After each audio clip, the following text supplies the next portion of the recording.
Assalamualaikum warahmatullahi wabarakatuh.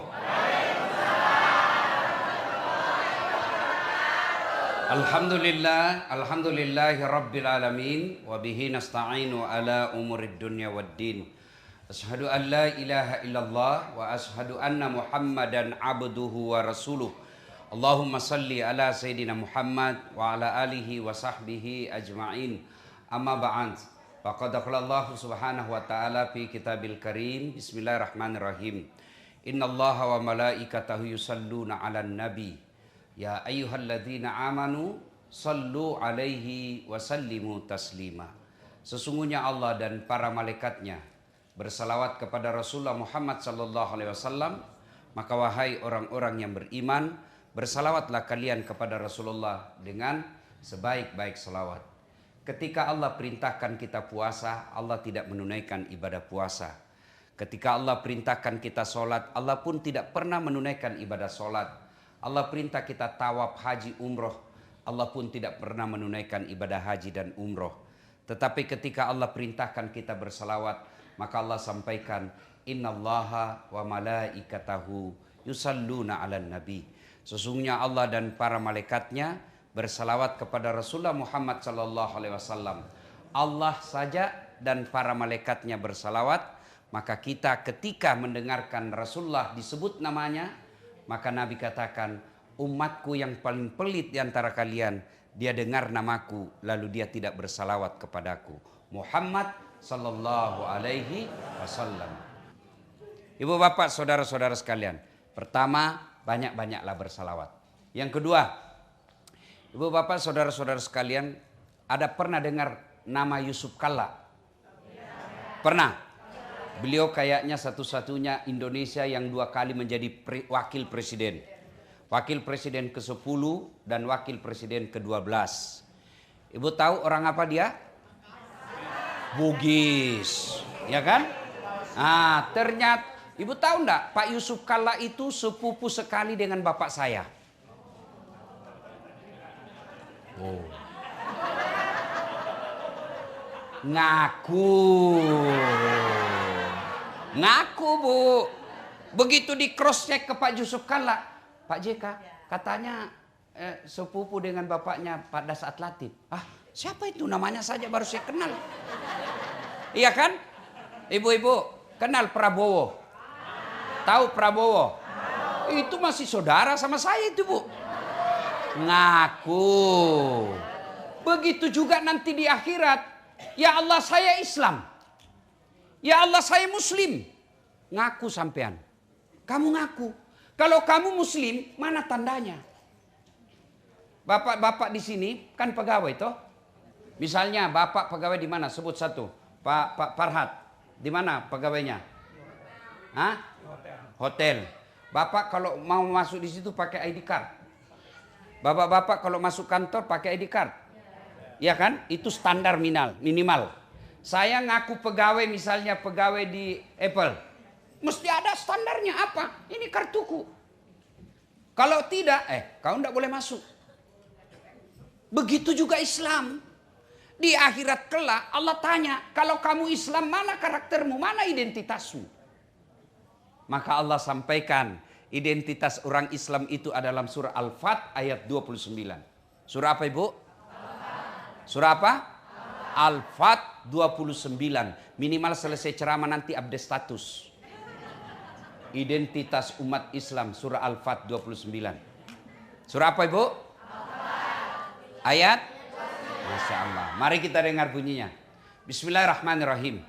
Muhammad Rasulullah. Bahwa Muhammad itu adalah Rasul Allah. Dan Rasul itu, Nabi itu dikasih mukjizat. Mukjizat itu Allah kasih berdasarkan tantangan zamannya. Nabi Musa dikasih mukjizat apa? Tongkatnya bisa jadi ular. Kenapa? Zaman itu tukang sihir paling hebat. Dikasih tongkat, tak. Ular-ularnya Fir'aun habis dimakan oleh tongkatnya Nabi Musa. Nabi Isa diberi mukjizat apa? Mampu menyembuhkan orang-orang penyakit kusta. Kenapa? Pada saat itu orang mengagungkan ilmu kedokteran. Tapi satu yang tidak bisa disembuhkan, kusta. Nabi Isa, dia usap, sembuh penyakitnya dengan izin Allah. Ya, Ibu. Nabi Sulaiman, pada saat itu orang mengagungkan kekayaan. Nabi Sulaiman diberikan kekayaan. Apa kekayaannya? Kerikil rumahnya emas. Ada di sini kerikil rumahnya emas. Paling orang Bugis giginya dikasih emas. Kan? Nabi Muhammad sallallahu alaihi wasallam, pada saat itu orang mengagung-agungkan apa? Sastra, syair. Maka Allah berikan salah satu mujizatnya apa? Quran, yang ketika orang mendengar, Bapak baca sejarahnya Umar bin Khattab masuk Islam, dia kan mau datang mau membunuh Nabi. Balik haluan, karena dia bilang, kenapa Muhammad kau mau bunuh? Nah saudaramu sendiri dengan iparmu sudah masuk Islam. Fatimah itu sama suaminya masuk Islam. Ah, benar aja, iya benar masuk Islam. Balik haluan dia masuk ke rumah adiknya. Begitu dia buka pintu, langsung dia banting iparnya. Ternyata kau berbohong, kau ternyata masuk Islam selama ini. Adiknya datang, si Fatimah, dia bilang, kenapa kalau kami masuk Islam? Kalau kami masuk Islam, kenapa? Dia bisik di telinganya Umar, la ilaha illallah Muhammad Rasulullah. Dia tebas, dia sikut adiknya, berdarah bibirnya. Lalu adiknya berkata, kamu bisa menyiksa fisik kami, tapi kau tidak bisa menguasai akidah saya. Umar lalu berpikir, barusan dia lawan adik saya ini. Ingat Pak, Umar itu tegas tapi lembut hatinya. Pada saat dia duduk, dia kasihan lihat adiknya, dia usap itu, dia ambil kira-kira kalau sekarang sapu tangan. Ya, dia usap itu bibirnya adiknya berdarah, adiknya tepis tangannya, jangan. Lalu dia duduk menyesal, dia pegang kepalanya, tiba-tiba dia lihat ada di bawah tempat duduk, ada lintingan-lintingan kertas. Bukan kertas, lintingan-lintingan daun kurma. Karena waktu itu tidak ada kertas, Bu.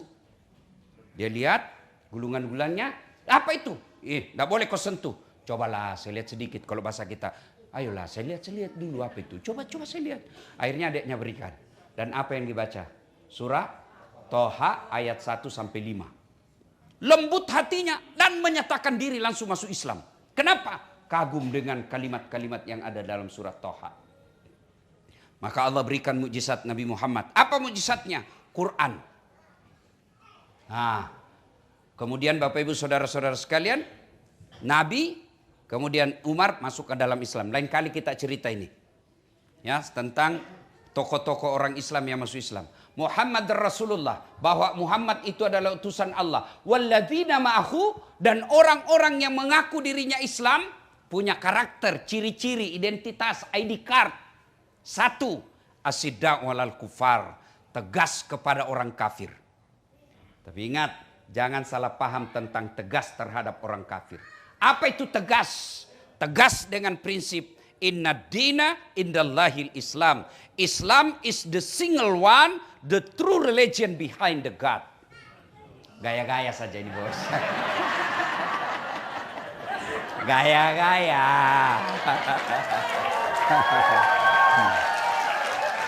Ladies and gentlemen.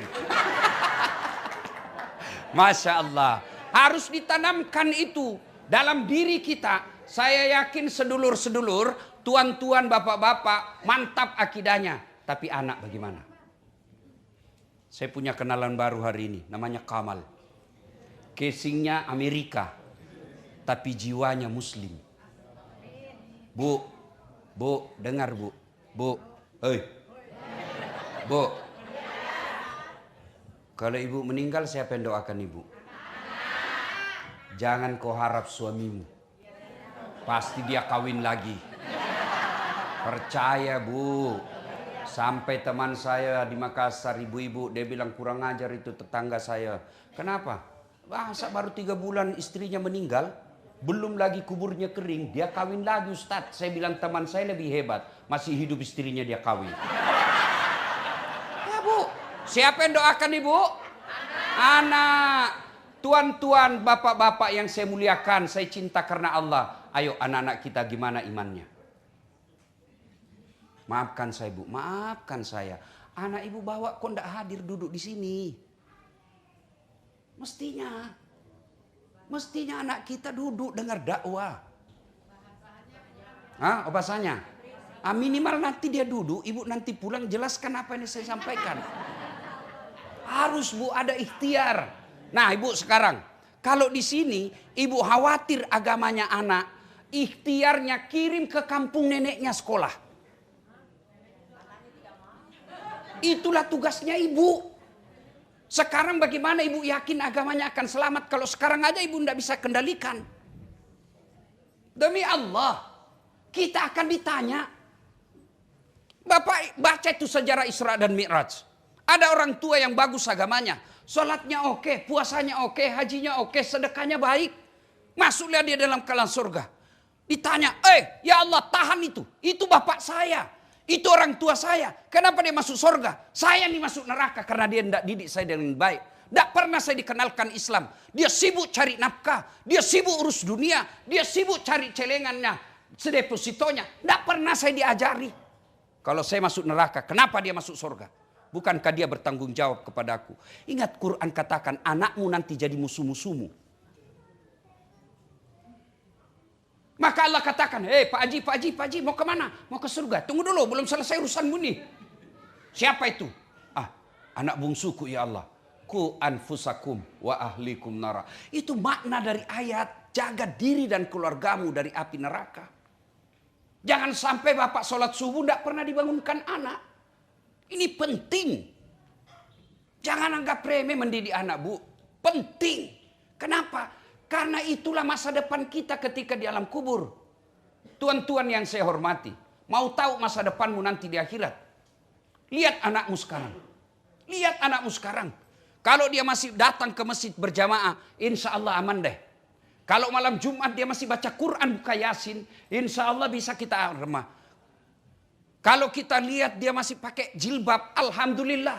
Tapi kalau kau tidak pernah lihat dia sholat, usianya sudah belasan tahun, tidak pernah kau lihat dia datang ke masjid jamaah, tidak pernah kau lihat dia pegang Al-Quran, demi Allah itu tanda-tanda bakal sengsara hidupmu di Quran, di kubur nanti. Ngapain kita jauh-jauh merantau cari dunia ke sini? Dunia hanya sementara. Dunia ini sementara. Wa mal hayatud dunya illa mataul hurur. Dunia ini hanya tipu daya, transit. Dunia aja ini yang hanya paling lama kita hidup 70 tahun. Tapi berani kita merantau ke sini untuk memperbaiki dunia. Kenapa untuk akhirat kita tidak abai? Untuk akhirat kita abai. Itulah anak kita. Didik anak. Pulang ini bu, bukan ini perkara gampang. Bukan perkara gampang. Saya yakin tidak ada yang mati kelaparan anaknya di sini. Tapi yang mulai tidak sholat pasti banyak. Ini jangan marah dan merasa tertekan. Ini agar kita sadar untuk kembali evaluasi. Pentingnya menjaga akidah anak kita. Itulah yang disebut asiddaul al-kufar. Tegas kepada orang-orang kafir. Bukan tegas itu kita perangi. Bukan tegas kita lempar rumahnya. Itu keliru. Karena agama kita mengajarkan jangan kau celah Tuhan-Tuhan mereka. Jangan kau hancurkan rumah ibadah mereka. Yang kita tegas di sini adalah jaga anak kita. Pertama jaga caranya, pendidikan anak kita. Jangan ibu bapak berpikir ini kan cuma pendidikan. Justru pendidikan itulah pintu masuknya agama. 2, untuk menjaga anak kita. Bapak hati-hati pilih pendidikan. Kalau boleh saya bersaran, kalau bapak tidak yakin bisa selamat akidahnya anak di sini, bagaimana caranya bapak ibu bisa kirim ke Indonesia, bawa ke pesantren minimal 3 tahun, akidahnya kuat, oke, kau kembali ke sini. Kalau ibunya aja tidak sholat, bapaknya tidak sholat, anak kita bergaul bebas, sekolahnya juga sekolah yang tidak pernah belajar agama, bagaimana ibu yakin agama anak kita akan selamat? Saya baru-baru juga ceramah ke Australia. Saya tanya, berapa tahun? Lebih 40. Berapa anaknya? 5. Agamanya? Yang 2 kayaknya masih Islam. Yang 3 sudah tidak jelas. Dari situ saya, kalau boleh, jangan marah Pak. Kalau boleh, kerja, kumpul uang, balik ke Indonesia, selamatkan anak-anak kita akidahnya. 2, pendidikan. Yang kedua, nikah. Hati-hati carikan jodoh. Bolehlah dia menikah dengan beda agama kemudian masuk Islam seperti bapaknya si Kamal. Boleh, tapi pasangannya harus yakin pandai agama. Kalau kita nikahkan anak kita dengan non-muslim yang tidak seiman dengan kita, lalu anak kita sholatnya juga tidak beres, hampir bisa dipastikan cucunya nanti sudah tidak jelas agamanya. Maka hati-hati milih jodoh. Ini adik-adik yang masih jomblo di sini. Kata Nabi, kau menikahlah dengan 4 pertimbangan. 1, itu agama. Nabi sudah pesan. Li jamaliha, lihat cantiknya. Cantik penting. Kenapa? Dia hampir 24 jam di depanmu. Iya toh? Baru bangun dia. Mau tidur dia lagi. Mau pergi kerja dia lagi. Pulang kerja dia lagi. Jadi kalau jelek nanti cepat ganti casing. Iya toh? Cantik penting. Tapi tidak boleh jadi prioritas. Kenapa? Cantik ada batasnya. Apalagi zaman sekarang, Pak. Wow, cantik di medsos, mulus. Oh, kamera 360. Dari mana datangnya cinta? Dari Facebook turun ke WA. Dari mana datangnya kecewa? Setelah ketemu ternyata berbeda. Iya toh? Masya Allah. Cantik ada batasnya. Ya, ibu-ibu. 20 tahun cantik. 17 tahun sweet 17. Wah, memukau. Satu kampung tersenyum dia, terpesona satu kampung. 17 tahun. Balik itu 17. 71. Masih ada yang terpesona. Kau aja senyum cucumu lari. Dikira mau digigit. Apa? Cantik ada batasnya. Gagah ada batasnya. Bapak-bapak di sini masih cakep semua. Dulu. Sekarang tanya istrimu, Pak. Tanya istrimu. Saya masih cakep. Kalau dia bilang masih cakep, pasti dia bohong. Ibu-ibu, tanya suamimu, kamu masih cantik? Kalau dia bilang masih cantik, pasti kau dibohongi. Iya toh? Cantik ada batasnya. 2, cantik itu subjektif. Subjektif. Cantik menurut Dasar belum tentu cantik menurut Kamal. Iya toh? Kalau saya ditanya siapa perempuan paling cantik di dunia, Ustadz? Ada istri saya di samping pasti. Istri saya dong. Bapak protes, istriku. Nggak urus saya istrimu. Iya toh, subjektif. Ada yang suka yang hitam-hitam. Ada yang suka yang bening. Ada yang suka body gitar. Macam-macam. Iya toh. Macam-macam. Iya toh, itu subjektif. Maka adik-adik sekalian, kalau kau menikahi seseorang karena kecantikan, siap kau kecewa. Kenapa? Pasti ada batasnya. Sampaikan itu ke anakmu. Memang kau lagi cantik sekarang, tapi kalau kau cantik pertimbanganmu, biaya operasionalnya mahal. 2, kata Nabi, ini cantik. Nabi katakan pilihan cantik, tapi jangan prioritas. 2, kata Nabi, pilihlah karena keturunannya, tapi jangan prioritas. Kenapa? Ada orang bapaknya Nabi, anaknya jadi pengkhianat. Nabi Nuh. Ada orang bapaknya pengkhianat, anaknya jadi Nabi.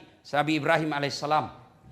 Ya, itulah sebabnya orang Jawa mengatakan bebet, bobot, dan bibit. Ya toh?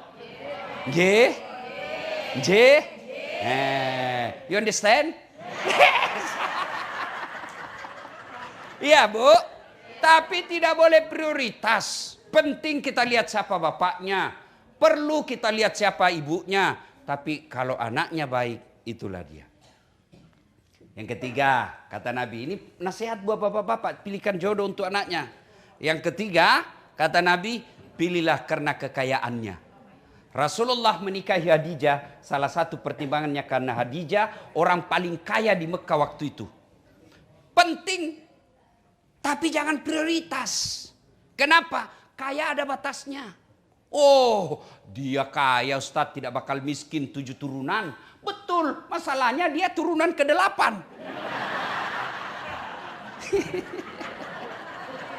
Iya toh. Jangan jadi prioritas. Ya, yang keempat kata Nabi. Dengar. Yang keempat. Oh ya. Coba kita ulang, apa tadi yang pertama? Cantik, beautiful. Yang kedua, turunannya. Tiga, kekayaannya. Yang keempat, agamanya, kata Nabi. Mahasiswa saya bertanya, Ustadz, kenapa agama nomor 4? Mestinya kan agama nomor 1. Saya bilang, jangan salah dek. Agama betul nomor 4, tapi tidak titik di situ hadis. Koma, lalu ada di bold, huruf besar, kapital, kasih tanda centang, lalu di stabilo. Ya kira-kira seperti itu kalau sekarang ya. Kata Nabi, utamakan agamanya, karena dengan agama kamu akan dapat semuanya. Ada orang cantik bu, cantik betul, tapi akhlaknya kesurupan. Iya toh? Iya, iya. Ada lagi mukanya, Masya Allah, akhlaknya baik, tapi mukanya hancur. Iya kan? Iya. Ada lagi kaya, wih tapi mulutnya kasar. Tidak mungkin ada perempuan berkumpul empat-empatnya. Dialah cantik, keturunan baik-baik, anak orang kaya, hafal Quran. Kalau ada bapak ibu tahu di sini, tunjukkan saya. Saya juga masih mau pak. Iya, kan susah untuk kumpul keempat-empatnya. Maka Nabi tegaskan, utamakan agamanya. Kalau dia miskin, maka agamanya akan memperkaya dengan akhlaknya. Kalau dia tidak cantik, maka tutur katanya akan mempercantik kelakuannya. Paling sial dialah jelek, keturunan tidak jelas, pengangguran, agama tidak jelas. Emangnya waktu kau pilih tutup mata? Ya, tuh dengar, ya. Maka hati-hati milihkan jodoh anak kita supaya apa? Agamanya selamat. Bolehlah kita nikahkan dengan orang sini, tapi harus yakin anak kita bisa bimbing dia. Kalau anak kita perempuan, agamanya juga tidak jelas, sampai menikah tidak pakai jilbab, 2 tahun dia pacaran, menikah dengan orang beda agama, hampir bisa dipastikan akan hilang agama anakmu. Ibu-ibu sekarang kalau anaknya pacaran dianggap biasa. Siapa bilang itu biasa? Itu kiamat. Kenapa? Saya tahu bu, karena banyak ibu-ibu curhat. Rata-rata ibu-ibu curhat yang tidak saling menghargai karena lama pacaran. Ya pacaran 3 tahun. Pasti dalam 3 tahun itu berapa kali dia bohong. Dalam 3 tahun itu berapa kali dia selingkuh. Dan bertengkar, kebiasaan itu dibawa setelah menikah. Akhirnya sudah ada anaknya, tidak ada saling penghormatan. Kenapa? Sudah saling menghina. Gimana dalam keluarga, rumah tangga, suami istri, ngomong aja sama istri kasar. Ngomong aja sama suami kasar. Woi pak, di mana kau? Cepat kau pulang. Waduh, suami istri kok begitu? Padahal Nabi katakan ketika hijrah dari Makkah ke Madinah, itu salah satu perintah Nabi dari 5, ahsin kalamaka, haluskan tutur katamu.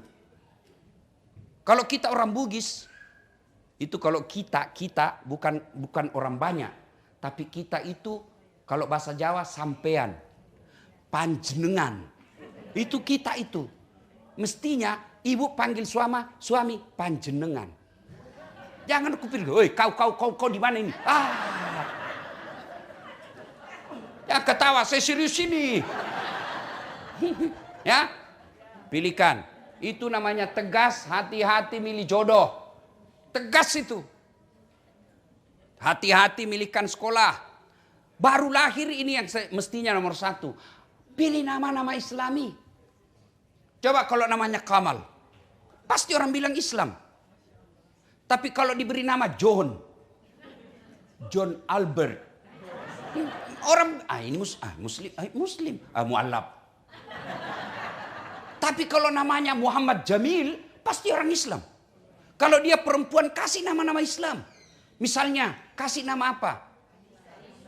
Aisyah, Humaira. Jangan kau pikir apa arti sebuah nama. Bayangkan kalau dalam ruangan ini tidak ada semua nama. Bagaimana ibu mau komunikasi? Halo, ada Anu. Anu siapa? Itu yang ceper. Banyak ceper. Bayangkan Pak. Coba, saya dosen komunikasi. Nama itu simbol dan bisa mewakili karakter orang. Ketika Bapak dengar nama saya, Dasat Latif, pasti Bapak bisa bayangkan. Oh, Ustadz Sulawesi, selalu pakai putih-putih, yang selalu bilang beleng-beleng. Itu dari simbol, dari simbol. Maka nama itu penting, Bu. Dan itu bukan cuma di dunia, di akhirat. Sampai di akhirat, anak Bapak kasih nama. Lahir cucu, nah saya kasih ke Khalid. Ini Khalid salah satu panglima perang Umar bin Khattab yang menyeberangkan Islam sampai ke daratan Eropa. Ini Khalid nak. Nah, saya kasih kau nama Sumayyah. Kalau dia perempuan. Apa itu nak? Ini Sumayyah, perempuan pertama. Dia budak, hamba sahaya. Tapi membela akidahnya. Dia rela mati. Dialah perempuan pertama yang jihad fisabilillah. Ditombak oleh Abu Jahal. Saya mau kau punya akidah seperti Sumayyah. Kasih nama, kau siapa namamu nak? Lionel Messi. Baru PC. Iya kan? Nama penting. Ya, coba kalau nama anak kita ya Khumaira, dipanggil ya Khumaira yang kemerah-merahan pipinya. Orang doakan. Ya, itu tegas namanya. Jangan kita keikut-ikutan. Ah, ini untung alhamdulillah saya ingat. Ibu juga hati-hati, sudah menikah enggak boleh itu nama suamimu di belakang. Enggak boleh, tetap nama bapakmu. Itu budaya barat itu, Bu. Misal istri saya, ini bapak-bapak yang salah juga. Kenapa mesti nama suami namamu di situ? Ya misalnya saya, istri saya namanya Naura. Naura Nasrun. Jadi kalau saya ganti di situ Naura Dasat, berarti anaknya si Dasat. Iya kan? Itu budaya Eropa. Budaya Muslim Naura Dasat, anak saya. Nah, makanya sama-sama Naura. Mamanya namanya Naura Nasrun, anak saya namanya Naura Dasat. Boleh Dasat di belakangnya, tapi ada kalimat Naura istrinya Dasat. Boleh kalau begitu, tapi kan repot.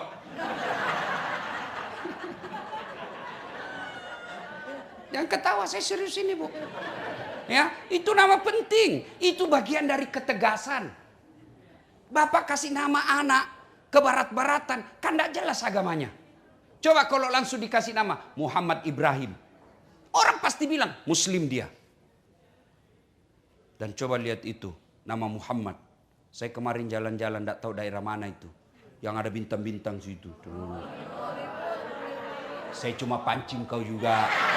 Ibu ini, dia tunggu saya salah Pak. Ya. Nama Muhammad disimpan di atas satu-satunya. Muhammad Ali. Itu berarti nama penting. Coba kalau bukan Muhammad Ali namanya. Tidak mungkin dia di atas. Nama penting Pak. Itu bagian daripada tegas. Asidak walal kufar. Yang kedua. Ruhama'u bainahum. Kasih sayang kepada sesama mereka. Ayat tadi pertama tegas.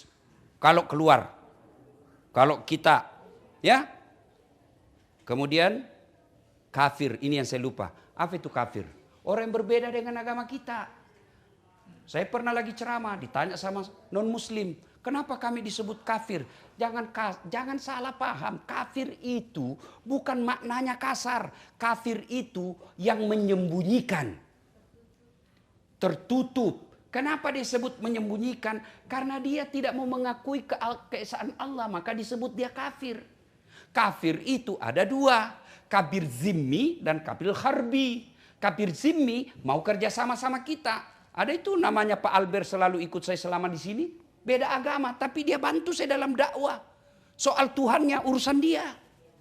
Itu yang disebut kafir zimmi. Mereka yang mau bekerja sama dengan kita. Kata Nabi kalau kau ganggu dia saya musuhmu nanti di akhirat. Ada yang disebut kafir harbi. Apa itu? Yang ganggu kita. Kita mau sholat dilempar kepala kita. Kita mau puasa dilarang. Itu kata Nabi boleh kau lawan. Tapi kan tidak ada begitu di sini. Nah yang kedua. Tanda orang Islam. Ingat baik-baik Bu. Surah Al-Fat ayat 29. Pertama tegas kepada orang kafir.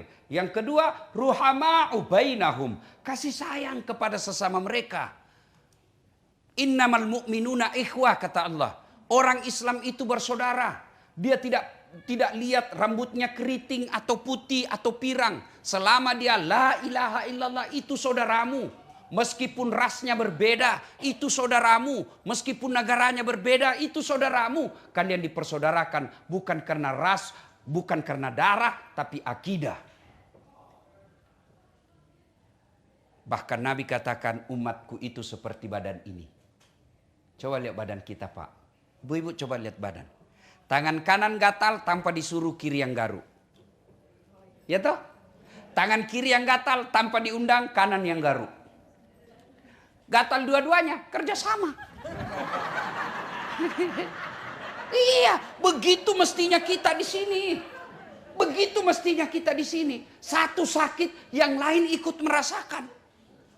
Satu yang ada masalah, kita bantu sama-sama. Itulah orang Islam. Ada orang baru masuk Islam, Pak. Meskipun dia kaya, dia boleh dan berhak mendapat zakat. 8 golongan orang berhak mendapat zakat. Satu diantaranya mu'allaf. Orang baru masuk Islam, meskipun dia kaya raya, boleh dikasih zakat. Tujuannya apa? Loh, kamu ditinggal oleh keluargamu karena kau udah beda agama dengan mereka. Sekarang kau saudara saya, ini loh penghargaan. Jangan cemas, kami saudaramu yang baru. Itu makna pemberian zakat. Maka kita bersaudara. Umat Islam itu seperti badan ini. Satu sakit yang lain ikut merasakan. Coba lihat, si Kamal pergi menyatakan cinta. Jalan-jalan dia.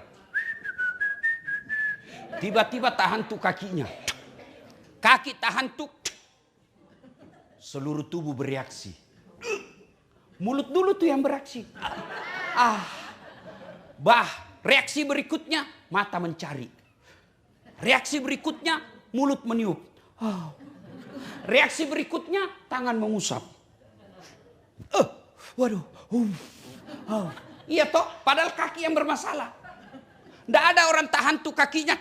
Jalan kau, siapa suruh kau pergi jalan? Jalan kau. Itulah Muslim. Itulah Islam. Wa'tasimu bihablillahi jami'a wa la tafarraku. Berpegang teguhlah engkau kepada tali persaudaraan agama Allah dan janganlah engkau bercerai-berai. Ini pegang erat-erat sebagai perantau, sebagai orang yang tinggalkan dan kita tinggal di negara ini, kita bersaudara. Saudara kita satu saudara seagama, yang kedua meskipun kita beda agama, kita saudara sebangsa, Persatuan Indonesia sila ketiga. Kita bersaudara. Cuma kadangkala yang membuat kita berpecah belah satu, gosip. Gibah. Duduk begini tuh masih gosip-gosip tuh. Dia terlambat datang temannya dilihat dari kepala. Dia enggak gosip tapi mukanya sinis.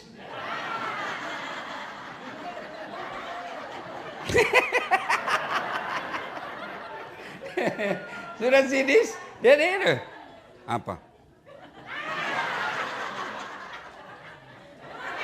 Kenapa? Jilbabnya enggak seragam. Iya, kayak umbul-umbul. Nah, dia dengar orang, dia dengar yang kau gosipi, besok dia enggak datang lagi, putus persaudaraan. Iya, ibu-ibu memang itu penyakitnya tukang gosip. Saya aja ada yang gosip saya. Jadi itu juga bajunya yang di YouTube.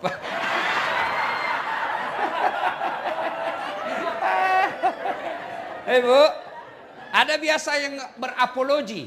Itu kan benar. Yang saya sampaikan betul begitu sifatnya. Justru betulnya namanya gibah. Kalau salah namanya fitnah. Tidak ada alasan bisa cerita orang. Tidak ada.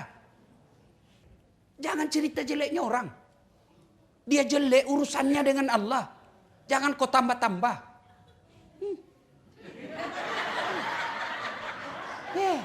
Rajin betul pengajian. Tapi suaminya selingkuh. Memangnya dia senang kalau suaminya selingkuh? Iya. Kita kan suka tambah, suka ikut campur. Biar bukan urusan kita, campur aja dari kerjanya. Hati-hati bu yang suka ikut campur. Nanti takdirmu seperti toge. Tahu toge? Coba lihat itu toge. Pecel ada. Gado-gado. Tempe. Soto Banjar. Maka dia selalu ikut campur, Allah takdirkan semuanya bengkok. Itulah makna dari ayat ayuhibbu ahadukum, sukakah kamu memakan bangkai sesamamu manusia. Jadi majelis taklim yang baik, orang datang dia baru belajar kasihan agama, dia datang mau cerita aib, maka ibu yang baik dia katakan, na'udzubillah min zalik. Kita berlindung kepada Allah dari keburukan seperti itu. Belum tentu suami kita lebih baik dari dia.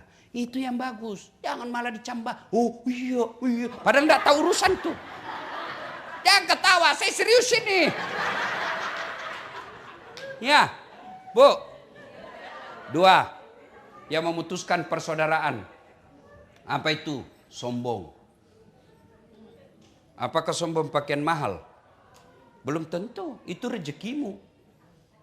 Apakah mau sombong pakaian barang-barang mewah? Belum tentu. Bapak punya rezeki pakai baju krokodil, cap buaya. Katanya kalau asli buayanya menghadap ke dalam, kepalanya keluar. Kalau palsu buayanya menghadap ke dalam. Buaya darat. Ya. Bapak pakai palsu. Bapak pakai misalnya Hugo Boss. Boleh, itu rezekimu. Ibu pakai berlian emas, boleh, rezekimu. Kalau perlu tulis di sini emas. Boleh. Lalu kapan dia sombong? Sombong itu kata Nabi 2 karakternya. 1, nganggap remeh orang lain. Jadi kalau ibu pakai emas berlian, boleh. Kapan sombong? Kalau ibu bilang, palsu. Baru sombong itu. Bapak pakai baju, apalah itu yang mahal-mahal. Boleh. Kapan bapak sombong? Kau tahu Dasat, ini baju saya terbatas ini. Kau tidak bisa beli yang begini. Sombong. Kau meremehkan orang. Ibu mau pakai yang asli silakan, tapi jangan hina orang yang palsu. Boleh, ya. Yang kedua, karakter sombong itu adalah menolak kebenaran. Tadi adik kita yang ceramah. Tahu apa itu? Baru 14 tahun. Iya betul 14 tahun, tapi otaknya Pentium 4. Ibu 50 tahun, otaknya Pentium 1. Lambat loading.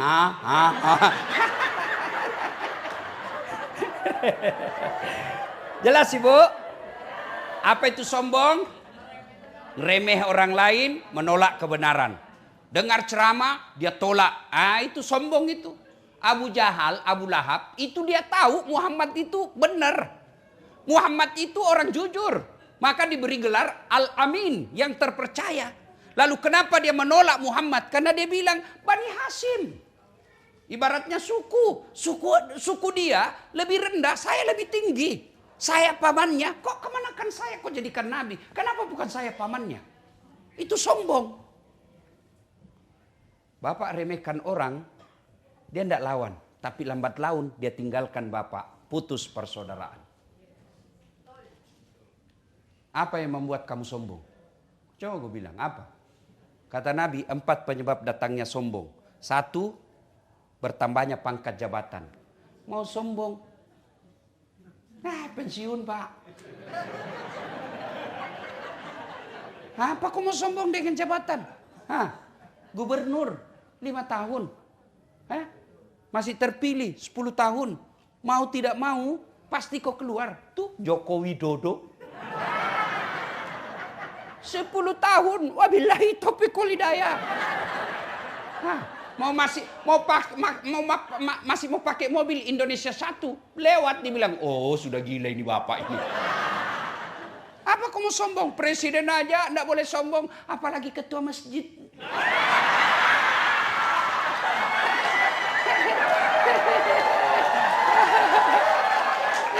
Apa yang mau disombongkan? Ya, ayo. 2 kata Nabi, penyebab datangnya sombong, bertambahnya ilmu. Banyak gelar. Sayang itu, dia kurang gelarku itu. Kalau lengkapnya itu Dr. Dasat Latif, Esos, Sarjana Sosial, SAG, Sarjana Agama, MSI, Master Science, PhD, Philosophy of Doctor.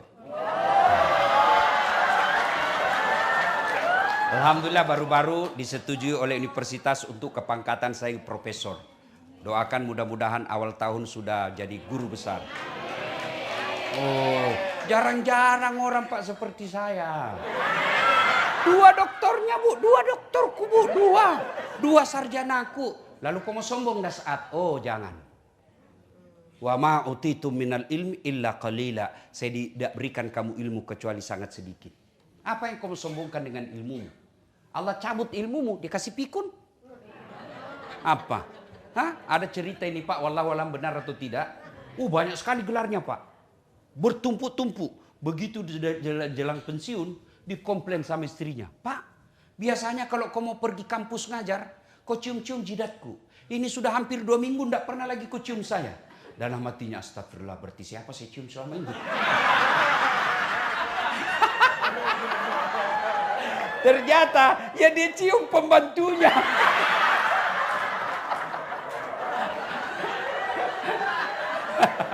Jangan juga modus. Pak Farhat mentah-mentah sudah dengar ini, pura-pura pikun.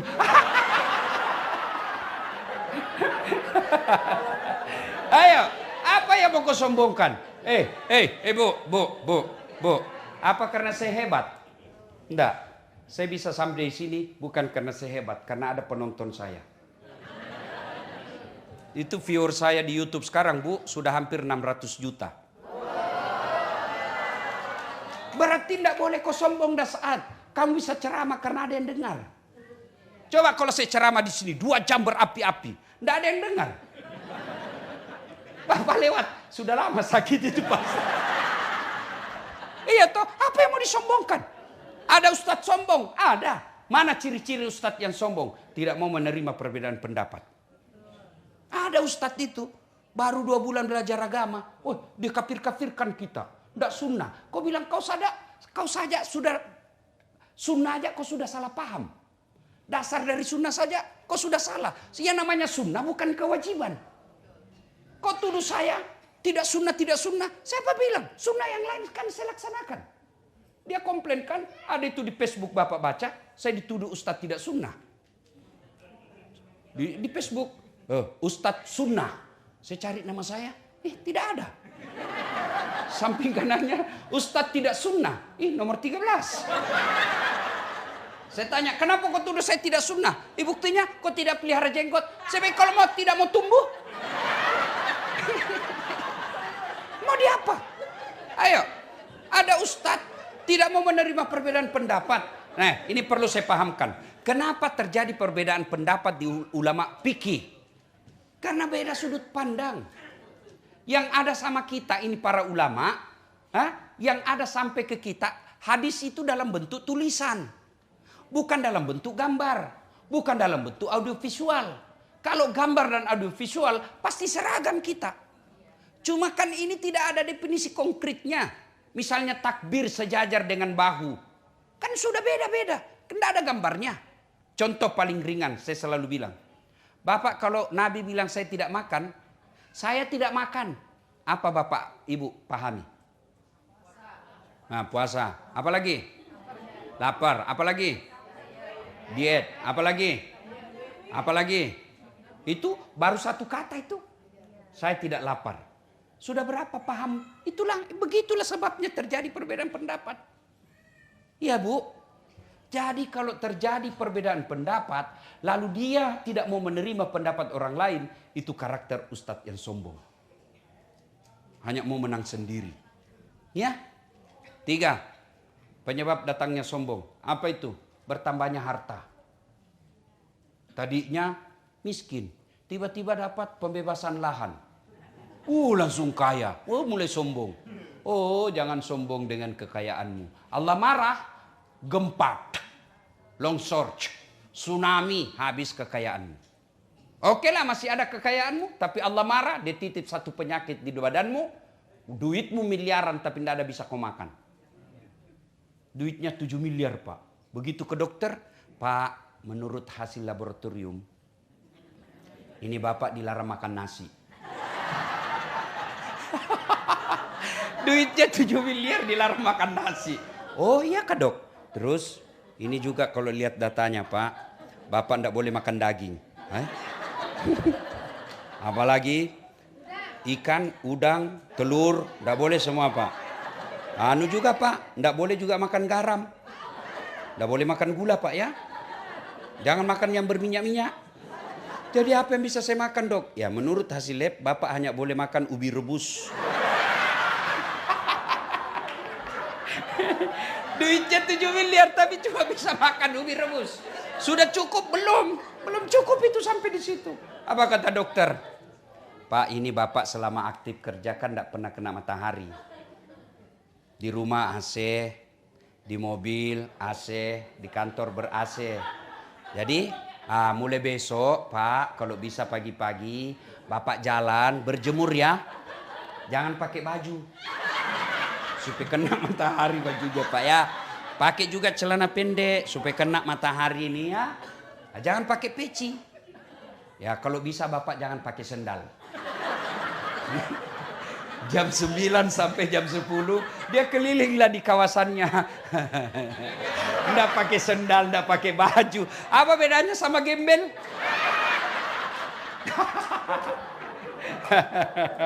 Allah, tadi Pak Joko ngajak saya, dia bilang Ustadz, barangkali Ustadz mau pergi lihat kawasan yang banyak gembel.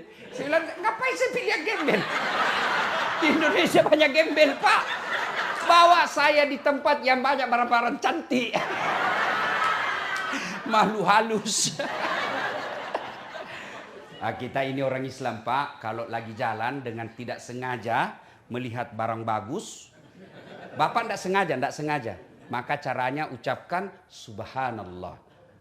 Maha suci Allah yang telah menciptakan keindahan itu. Itu rezeki namanya. Batasnya kedipan mata. Kalau sudah berkedip, misalnya kan, sudah berkedip, astagfirullah palingkan pandangan. Itu tadi sebelum berkedip rezeki. Berkedip Bapak lihat, sudah haram. Jangan begini, astagfirullah. Tambah banyak dosanya. Ya, nggak boleh ya. Karena ibu. Mumpun saya ingat persoalan handphone. Persoalan handphone ketika berjamaah. Misal lagi sholat, Allahu Akbar. Di rakaat kedua, kantong bunyi handphone. Mengganggu. Boleh Bapak buka. Ambil. Matikan. Boleh. Boleh. Yang tidak boleh kalau ibu terima. Ya halo. Sebentar kau telepon, saya lagi sholat. Batal ini kalau batal. Ini sudah batal ini. Kalau cuma dimatikan, kamu juga yang di samping, tidak usah kau marah. Baru bunyi handphone kau sudah tergoda. Lama betul imanmu. Biasalah itu ya. Jelas Bu ya. Sombong penyebab putusnya persaudaraan. Apalagi dengki. Dengki. Apa itu dengki? Definisinya susah lihat orang senang, senang lihat orang susah. Ini kelemahan kita orang Indonesia. Kalau ada kawan kita dapat promosi, bagaimana caranya kita habisi? Ya, kalau ada kawan kita naik rezekinya, kita cerita fitnah kiri kanan. Mestinya kalau kita lihat kawan kita, kenalan kita ataupun tidak dikenal, ada rezeki yang menimpa dirinya, ya Allah, berikan pula rezeki seperti yang dia, supaya saya bisa menolong agamamu. Jangan malah dengki. Oh sudah habis waktu Pak ya? Sampai jam berapa? Sampai jam berapa? Oke. Jam 10. Bisa sampai jam 10? Betul? Saya yang tidak bisa. Oke, 1 tadi tegas kepada orang kafir, 2 kasih sayang kepada sesama mereka. Ini penting.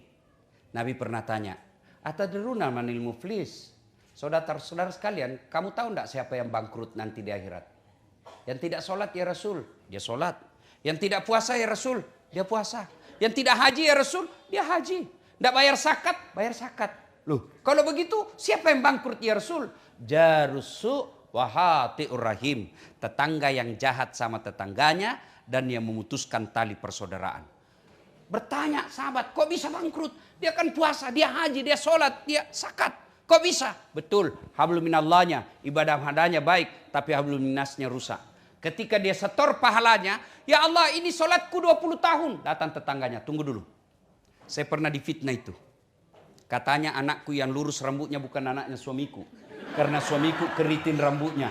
Dia tidak tahu anaknya lurus rambut. Nah karena sudah direbonding. Gara-gara fitnahnya, saya tinggalkan komplek. Gara-gara fitnahnya dia nih. Saya sakit hati. Allah berfirman, kalau begitu ambil sholatnya 20 tahun.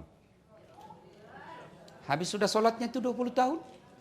Dia setor lagi puasanya. Ya Allah ini puasaku 20 tahun. Datang lagi. Saya pernah sama-sama kerja di Amerika tuh. Dia fitnah saya di kampung. Katanya kerja saya di sini menghalalkan segala cara. Gara-gara fitnahnya satu kampung benci saya. Saya pulang kampung orang semua sinis sama saya. Gara-gara fitnahnya tuh dia. Saya minta keadilan. Allah katakan ambil puasanya 20 tahun. Sudah habis sholat, habis puasa. Store lagi zakatnya. Ya Allah ini zakatku. Datang lagi, tunggu dulu. Saya pernah juga itu kurang ajar dia sama saya. Dia fitnah istri saya selingkuh. Saya termakan fitnahnya, akhirnya saya cerai. Belakangan saya tahu ternyata dia yang mau sama saya.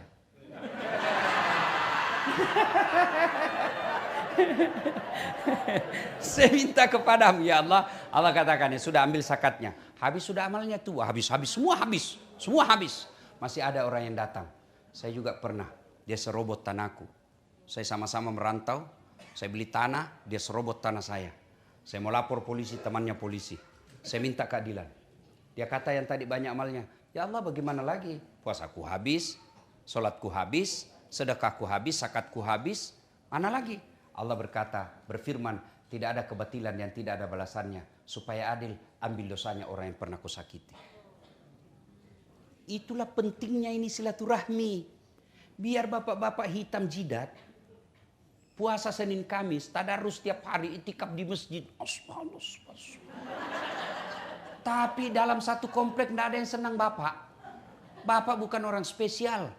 Karena Nabi katakan, Hairun nas anfa'uhum linnas. Sebaik-baik manusia di antara kalian, yang paling banyak manfaatnya buat orang lain. Itulah yang jadi saya memotivasi saya kalau dakwah buat orang senyum dan tertawa. Kalau saya tidak bisa nasihati, paling tidak dia bisa lupa masalahnya. Dengan ketawa-ketawa. Iya kan Bu? Iya Bu? Alhamdulillah. Ya. Ruhama'u bainahum. Yang ketiga. Tarahum rukka'an sujada. Kamu lihat mereka ruku dan sujud. Sholat 5 waktu. Nah Ibu. Halo Bu. Pak. Dan ini orang kerja seharian.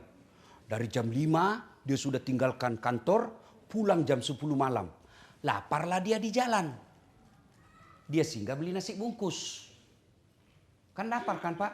Beli nasi bungkus. Setelah punya nasi bungkus, nasinya dia buang, bungkusnya dia makan. Ada yang begitu? Ada yang begitu? Ada. Itulah orang yang datang ke Amerika jauh-jauh cari nafkah dan dia tidak sholat. Itu namanya. Nasinya dia buang, bungkusnya dia makan. Itulah orang yang setengah mati cari uang, dapat uang, dia beli nasi bungkus. Tapi dia anak buang nasinya. Oh, itulah mereka yang cari nafkah kok lupa sholat. Kenapa hidupku susah Ustaz? Ibu pasti tidak sholat. Kenapa keluargaku tidak rukun? Pasti dalam keluarga tidak sholat. Mana ada manusia yang tidak ada masalahnya? Tunjukkan saya di tempat ini yang tidak ada masalahnya. Ayo. Kalau bapak-bapak saya lihat ini masalah paling besar, mau kawin lagi takut sama istrinya. Iya toh Pak, sudah usah bohong Pak. Kalau kami orang Bugis tidak pernah takut sama istri. Cuma istri kami lebih berani. Ini Bapak pikir saya ceramah. Bapak pikir tidak ada masalah saya Bu. Banyak masalah saya. Kadang-kala kita ditipu. Oh ini cuma 2 jam Ustaz, tahu-taunya 9 jam. Iya Pak. Oh pernah saya pergi ceramah Pak. Dari Makassar ke Palopo. Saya salah satu Allah nikmat saya gampang tidur. Kalau saya naik mobil belum 5 jam, 5 menit sudah tidur. Kalau saya naik pesawat itu Bu, itu belum terbang saya sudah tidur. Benar, biasa istri saya jengkel. Kalau dia lagi cerita saya sudah ngorok. Itulah nikmat dari Allah. Nah saya naik tidur. Naik mobil, tidur. Saya di dua, sopir. Begitu sampai di kawasan namanya Kera, itu perhutanan. Singgah itu mobil. Saya lihat, saya bangun. Mana kenapa singgah ini? Mana sopir? Saya lihat, oh dia kencing. Turun dari sebelah kanan. Saya turun sebelah kiri. Waktu dia turun, dia lihat saya tidur. Saya kencinglah saya. Begitu saya kencing, saya bilang, sekalinya ini sopir dada dilihat saya. Benar. Saya masih kencing, tiba-tiba mobil, lari. Saya lari. Wah. Wah.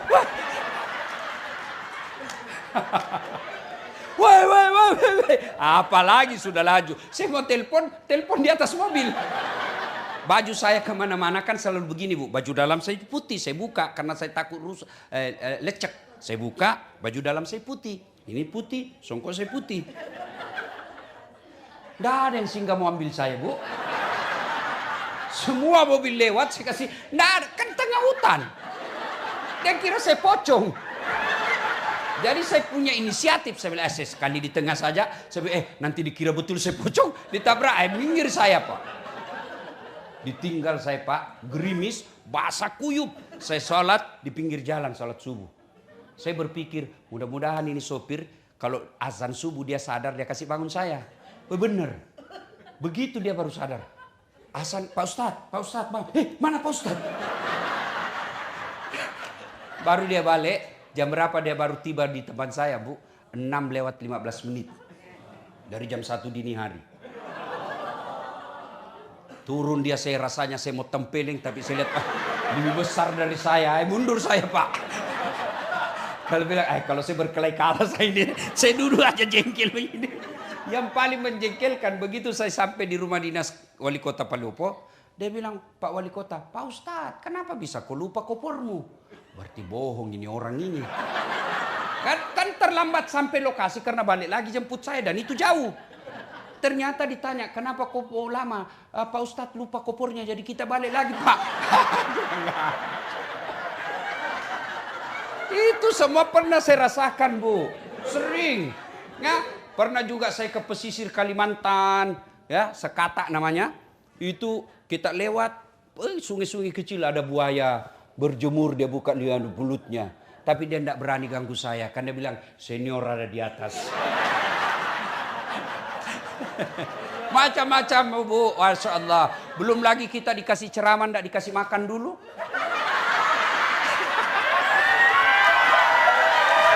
Macam-macam. Oh Allah.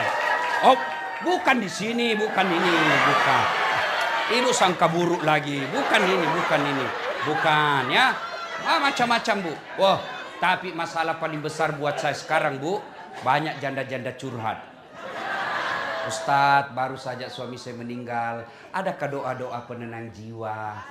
Saya kirimilah doa. Lama-lama dia bilang, Ustadz, jiwaku sudah tenang. Maukah Ustadz menjadi imam dalam hidupku? Aduh, mohon maaf Ibu, saya bukan imam, saya penceramah. Masalah Pak. Mana ada orang tidak ada masalah. Bapak sudah kerja, karir bagus, apa masalahnya? Terancam pensiun. Iya kan? Berumah tangga, ada orang sudah ada anaknya, tidak punya rumah sampai sekarang. Ada punya rumah, tapi apa masalahnya? Tidak ada anaknya. Ada rumahnya, ada anaknya, apa masalahnya? Suaminya selingkuh. Jadi bupati 1 periode, mau 2 periode. Sudah 2 periode, mau gubernur. Sudah gubernur, ditangkap KPK. Itu, tidak ada orang, tidak ada masalahnya Pak. Semua kita, alhamdulillah tuan-tuan, Allah tidak berkata ada saat, kalau ada masalahmu kaya dulu.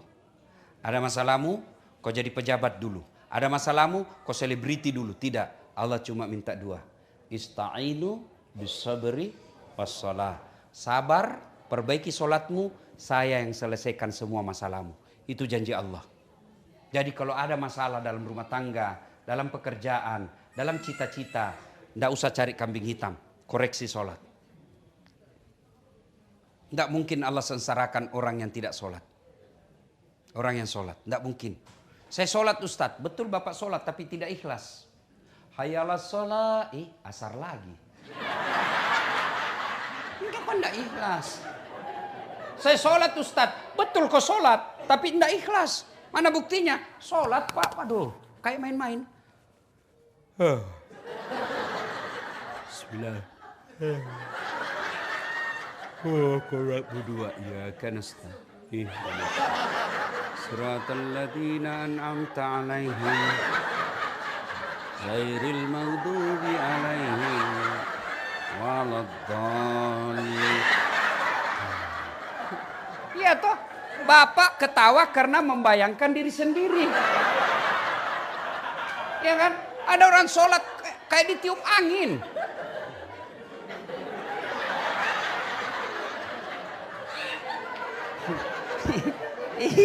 Ibu histeris karena ibu bayangkan diri sendiri kan. Jadi kalau ada masalah, ya lebih baik koreksi sholat. Bapak ibu saudara-saudara sekalian, soal sholat ini tidak cukup waktu. Saya mau bahas fokus khusus karena waktu sudah masuk. Kita lanjutkan lagi besok. Nah, besok masih ada ceramah besok malam. Besok malam masih libur kan? Rugi yang tidak datang besok malam. Sebab ada pembagian undian umroh. Nah, saya mau tapi ibu bilang bayar sendiri. Alhamdulillah. Terima kasih Bapak Ibu Saudara-saudara sekalian. Waktu masih 15 menit kita gunakan untuk tanya jawab. Silakan. Yang mau bertanya silakan, yang mau menjawab lebih bagus. Ya silakan Ibu, silakan. Kalaupun tidak cukup waktu, boleh Bapak Ibu bertanya melalui WhatsApp saya. Ya sudah? Nah, silakan baca pertanyaan pertama. Pertanyaan pertama.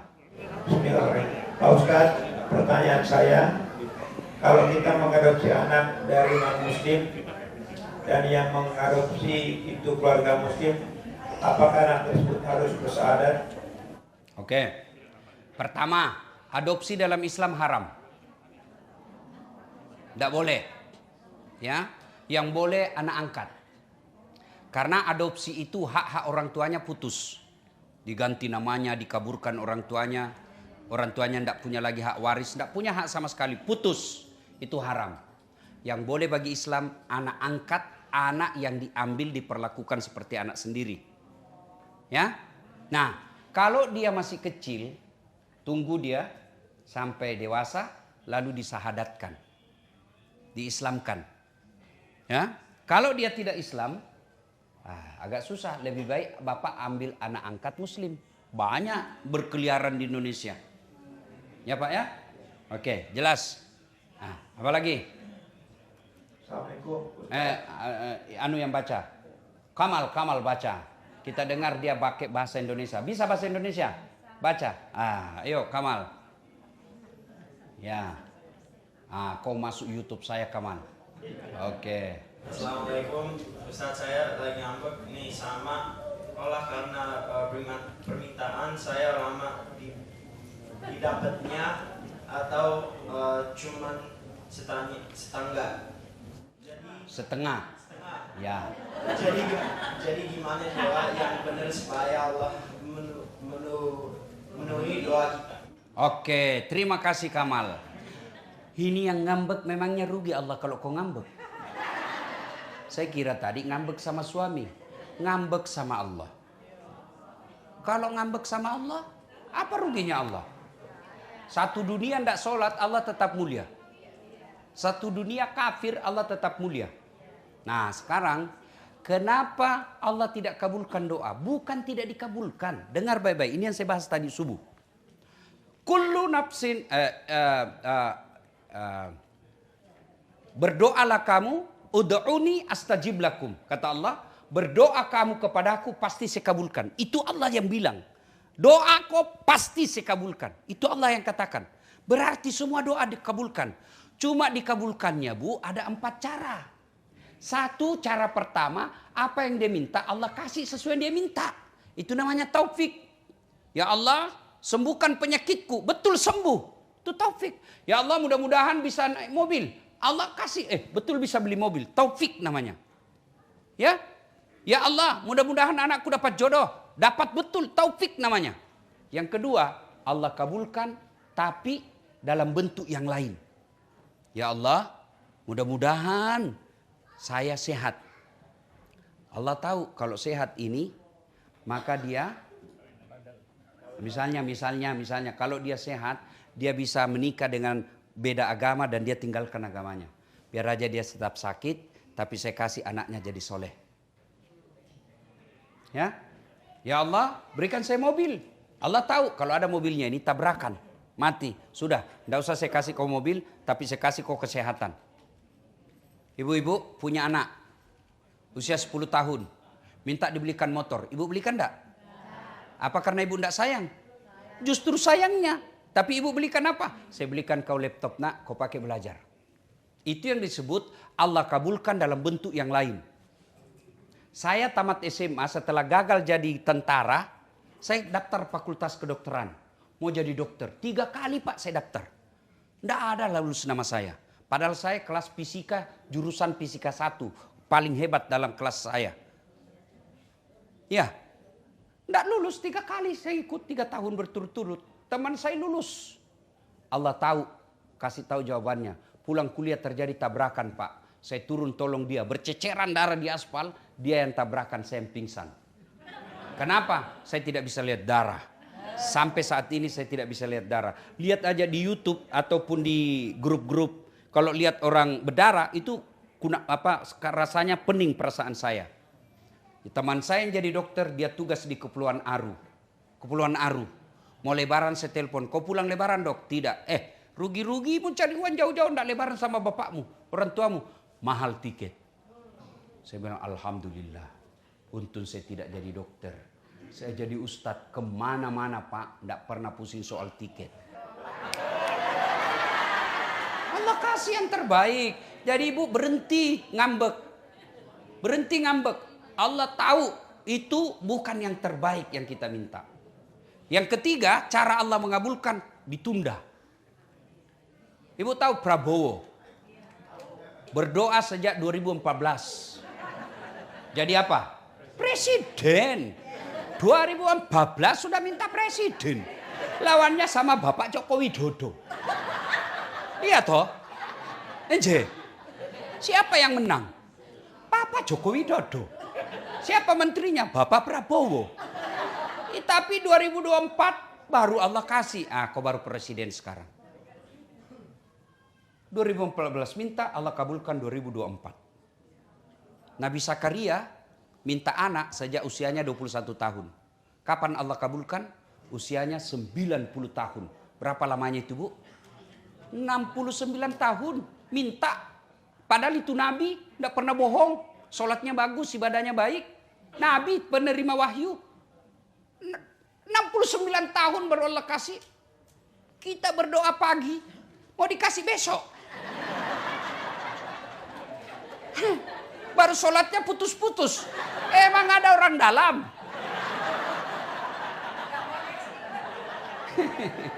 Jelas ya? Yang keempat, Allah tunda sampai hari kiamat. Sampai di akhir nanti. Kan dijelaskan ada orang dikasih hadiah oleh Allah ketika Nabi ceritakan, nih saya kasih kamu. Dia bilang, ya Allah banyak betul kau kasih saya. Ibaratnya amalnya 5, Allah kasih 5.000. Kau banyak betul. Allah sampaikan, wahai hambaku, itulah doamu yang saya tidak kasih ke waktu di dunia, baru saya kasih sekarang. Jadi doa jangan sangka buruk. Rugi Bu kalau ngambek. Ngambek sama suami masih ada harapan. Kenapa? Boleh ganti.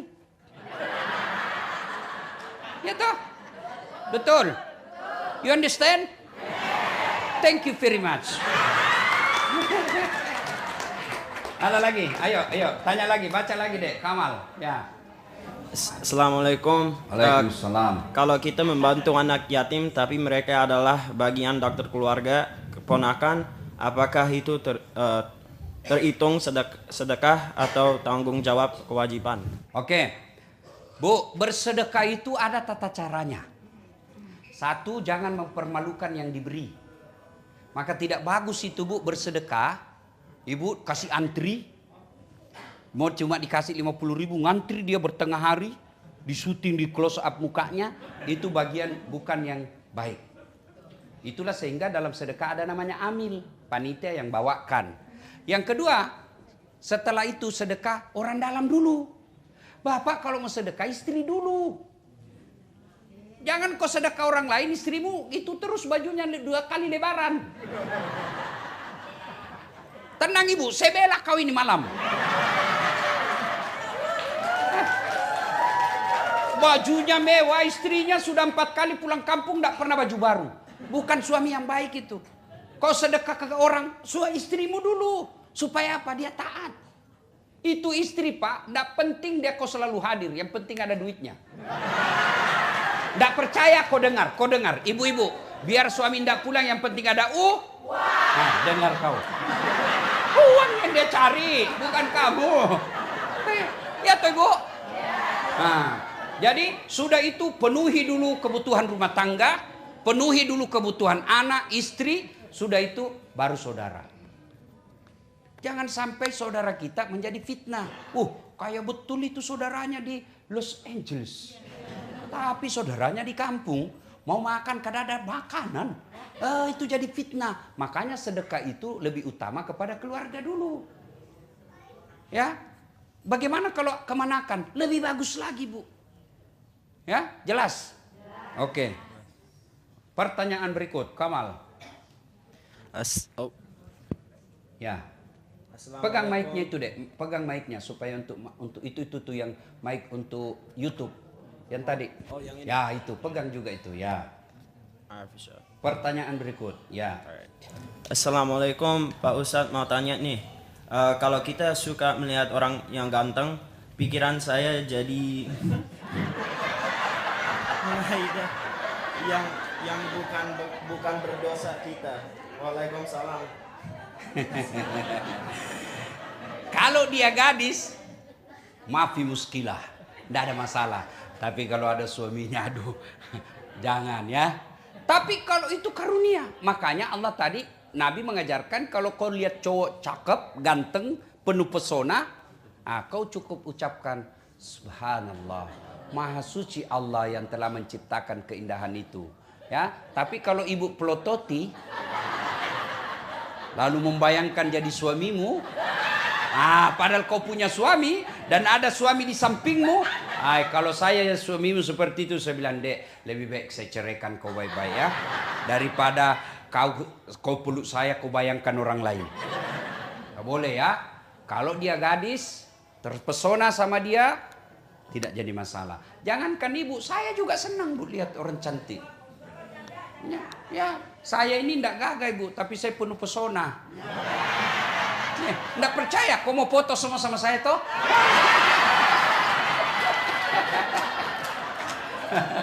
Ya, nah kalau kita lelaki, saya bohong kalau saya bilang saya tidak suka lihat cewek cantik. Enggak, semua itu fitrah manusia. Ya, masih senang daripada saya suka lihat cowok gagah. Jelas, baca lagi kawal. Oke. Assalamualaikum Pak Ustadz, kalau kebangun pas azan subuh terus kita bersih dua dan wudhu, sholat subuhnya 15 ke 20 menit setelah azan, sholat subuhnya termasuk atau telat gak Pak? Ya, kalau dibilang telat sudah telat, sah. Kalaupun bapak misalnya lembur, pulangnya jam 4 subuh karena cari nafkah, bapak baring-baring ternyata bangun jam 9, boleh sholat.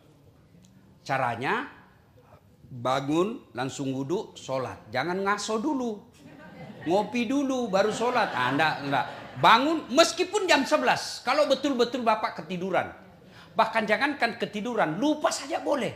Misalnya baru ingat, kemarin waktu ada pesta pengantin lupa saya sholat duhur. Begitu ingat, ambil wudhu, sholat. Boleh. Ya. Sholat itu tepat waktu. Baik. Tapi yang dianjurkan awal waktu. Bapak sholat subuh, sholat asar, misalnya masuk waktu jam 3 sampai setengah 6. Ibu sholat jam 5 itu masih tepat waktu. Tapi yang dianjurkan azan langsung sholat, awal waktu namanya. Anggaplah kita darurat seperti saya sekarang, boleh saya jamak. Duhur 2, asar 2. Namanya jamak. Kalau diringkas jadi dua-dua jamak kasar. Kalau empat-empat namanya jamak. Kalau kasar jamak kasar, 2 duhur 2 asar. Ya? Jelas? Oke, Bos. Habis? Masih ada? Masih banyak. Masih banyak. Oke, Kamal, baca lagi. Assalamualaikum Pak Ustadz, mohon tanya apakah main atau jual beli saham itu haram atau apa hukumnya? Nah, Ibu, sampai sekarang ini masuk masalah khilafiyah, perbedaan pendapat ulama. Ada yang mengatakan haram karena dia seolah-olah sifat judi, tidak jelas. Ada yang juga mengatakan halal. Inilah disebut dalam fikih namanya subhat. Subhat itu samar-samar, abu-abu. Kata Nabi, kalau kamu selamat tinggalkan. Jelas ya? Oke, apa lagi? Pertanyaan kedua, apakah life insurance dalam Islam diperbolehkan? Diperbolehkan, sama tadi. Sama tadi soal insurans atau asuransi. Itulah sehingga muncul ada namanya asuransi syariah. Karena tadi itu perdebatan ulama. Ya, sudah sama.